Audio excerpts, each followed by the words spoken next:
Welcome to another edition of What If No One Answered the Call here on JLJ Media. I'm James Lott Jr. And one of the ultimate call answering is being in the armed forces to me. That is a major, major, major, major thing. And the person we're going to talk to wrote a book. If you see it behind me, it's called Moonchild. I have it in my hands also. It's a memoir where he tells you raw accounts of some of the missions that he was in. And we're going to talk about some of those here on this show. And it's out now on Amazon. You can go get it. And I always like to highlight veterans. Of course, it's one of my things also about this. But he's going to tell us some of the things about what's been like for him, and some of this stuff is very recent. It's like it's not that long ago, so it's still fresh in his memory. Help me welcome Anthony Dyer. Hi, Anthony. Hey, James. Thanks for having me. Glad to be here. So, okay, so please tell people first of all, what was your? I know you start out one way, but what was your ending title in the armed forces? So I was in the Air Force as a what we call a special missions aviator, and what the Air Force did in like approximately 2013 is they combined the old aero gunner, traditional aero gunner career field, and they combined loadmaster and flight engineer. So I like to think of it as like being a Swiss Army knife in the skies. A lot of people compare it to that. So jack of all trades, master of none, but you're always aviating, So you were a master of some, clearly. Yeah. So, yeah, weapons and things like that. But yeah. No, but okay. So I have to ask you: did you ever shoot a gun before that? Before you got into the armed forces? No, I mean, I like shot a BB gun, and I think I went hunting one time, with like a 22 rifle. Didn't kill anything, but yeah. Long story short, no, I didn't until that point. Okay, I'm trying. I used to have fun BB guns until they told me I couldn't. They didn't want to have guns in my hands anymore. I was like, hey, I was having too much fun. I get the bird. Like, James, get to me. I'm like, dang, I'm having fun. Okay, so you're in high school. Then I guess you graduate high school. You told me somewhere out that your father talked to you and was telling you kind of what's next. Can you tell me a little bit about that and how you chose the armed forces? Yeah, so it was the very tail end of my senior year in high school. My dad gives me the talk of like, son, you're a grown man now. It's time to get a job, go to college, to get out. And I definitely didn't want to go to college. And I at first talked to a Navy recruiter, then I talked to a Army recruiter, then finally I was like, I don't talk to my dad. He was in the Air Force for a little bit, and he talks about the quality of life of the Air Force, a lot of TDY with golf clubs and the things that come with the Air Force, good chow halls, right? And I was like, yeah, I'm going to do that, And at that point, there was really no in my mind. There was words like duty, honor, and sacrifice, especially. Like I didn't know what those words meant till way later in my career. That's a profound statement. We're gonna get to that.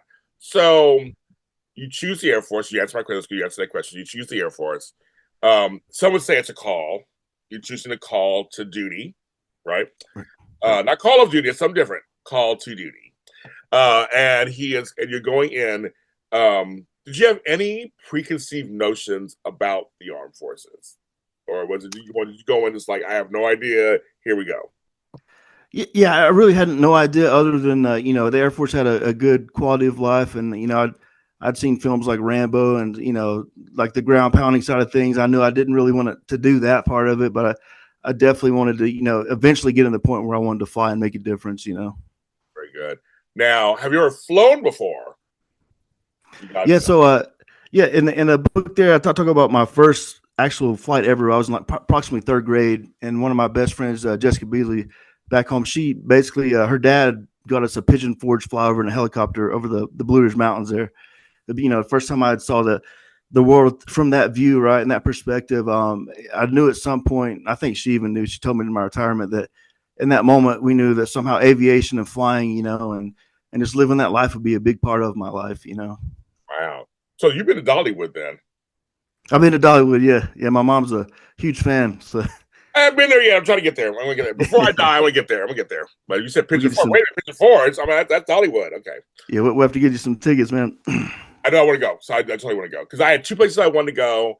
I went to Memphis and I went and saw I went to Graceland. That was like I literally cried when I got there. It's on Lisa Marie when you're driving. I mean, it was the whole thing. Man. It totally got me. And my name's on the I wrote on the wall, James Lott Jr. Awesome. All that. But the next one is Dollywood. That's the next one I want to get to. So we're on right now. Okay. So you've answered the call. You're in the armed forces. So you really are. So you went through training, and how was training for you? Yeah, so in July 18th of 2000, I started basic training, and it was 6 weeks back then, if I remember right. And honestly, it really wasn't bad at all as far as the Air Force goes. And later in my career, I get into some of the cool guy stuff, as I call it. Going to when I started flying, it was about 10 years into my career there. But went to survival school up in Fairchild, Washington, which I tell people that's some of the best training I've ever had. But I don't ever want to have to do that again. But that then the Once is fine. fine. Survival. Once is fine. Once is fine. Yeah, and what a lot of people don't realize is about flying is like you have all these different, this checklist of things you have to do before you even touch the aircraft, and so it's like survival school, water survival school, basic aircraft fundamentals, and then basic aero gunner, all these different courses, and then like a year later, you're finally doing your first pre-flight on the, in my case, it was the AC-130 gunship. Amazing. As a young boy, as a young, the inner boy child in me, really gets excited that you got to. I mean, it's a big responsibility. I don't want to lessen that at all. But it's exciting. You got to work. You got to fly. You got to handle big gun machinery. I mean, like I have no idea. I mean, I've held a gun before, but I don't even know what any of this. I don't even know what that would even feel like. We decided to feel like, but as a kid, we used to play that as a kid. Especially I'm from the '70s. We had GI Joes. We did it as a kid. Oh yeah. You actually lived it. Yeah, and I think a good. So there's a couple illustrations of the AC-130 gunship in movies. There's the famous, the first Transformers, Michael Bay's movie there, where Tyrese, he's like, "Bring the rain," and you see the H model, the actual same gunship I got to fly on, and you see the 105 shooting, and we actually put a Decepticon on the. There's one of the aircraft we had as far as like a lot of times, for enemy kill in action, there'll be like stick figures on the plane, stuff like that. And somebody put a Decepticon on that one, but yeah, it was you looking back at it, it was an awesome responsibility, and I will say that as far as the gunship, and your whole reason is to provide that close air support for the unconventional forces, and there's letters all around the 16th Special Operations Squadron where this like Ranger's holding his baby girl, and that was the whole reason for being is make sure those guys get home to their family. And I was telling someone, I actually told Still this the other day, I was like, think about those letters till you get older and have a family and read those letters from that perspective, right? And just I can't put in words how awesome responsibility just flying on that mighty AC-130 was, and we loved it. I wonder if I can show this on here. That's him. That's him back in the day. Look at that handsome man back in the day. Hey. Working it out for us. Oh yeah. Speaking of answering the call, because I'm gonna go a little deeper in here. Because you got an award for Air Force Jolly Green Rescue Mission of the Year award in 2018 for a daring life-saving operation. So you had an awesome opportunity. I say awesome means just a big opportunity to answer the call, as we say on the show, to help. Did you win that award for a certain mission, just one mission, certain mission? Like explain to people at home why you got that award. Yeah, so it was the one Castevac mission that was the award for, and it was to both crews and the pararescuemen we flew with as well. And it's an Air Force level award. But basically, it's the most for that year. It's the most prestigious rescue mission. And what it was at this point in my career, I'd switched to helicopters, and I flew in the what we call the Jolly Greens. And it's the famous squadron from back in Vietnam. These helicopters would land on these rice paddy fields, and they would rescue someone and be out so fast it looked like two green footprint were on the rice paddies there.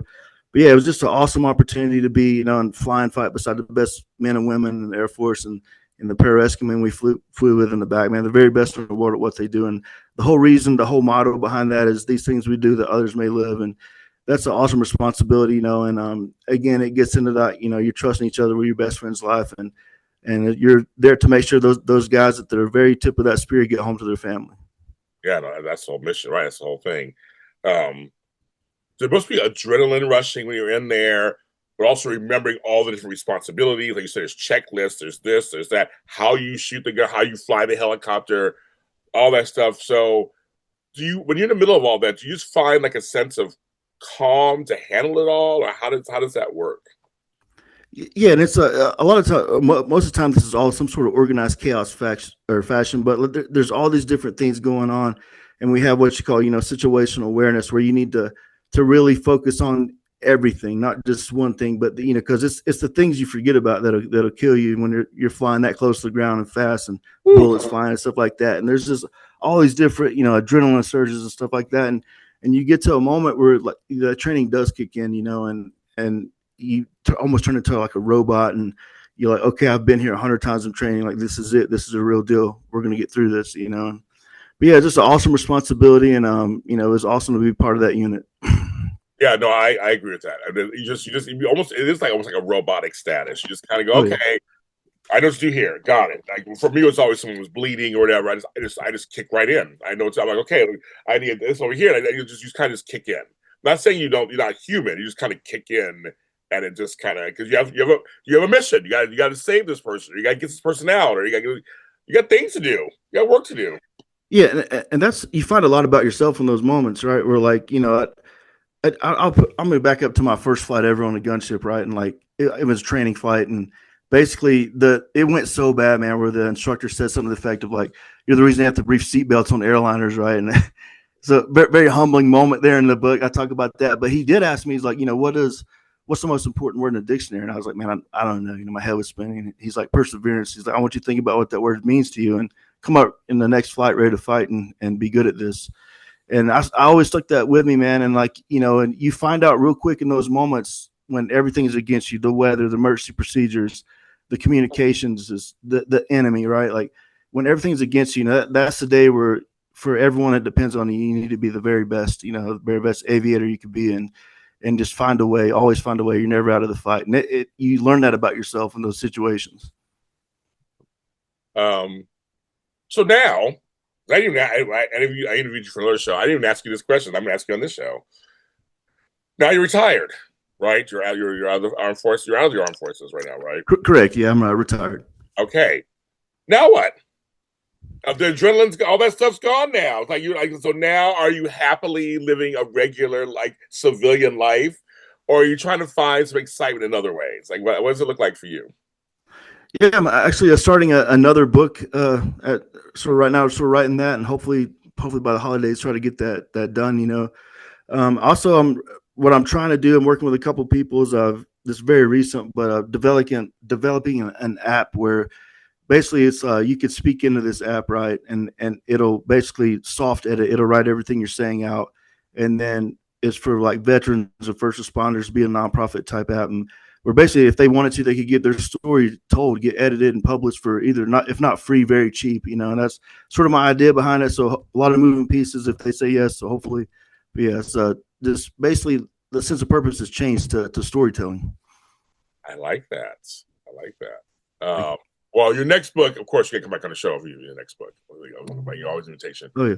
Thank you for sharing your time with me and with the viewers and listeners. The book is called Moonchild, a Memoir, Anthony Dyer. Go ahead and get it. It's at Amazon, Kindle, paperback.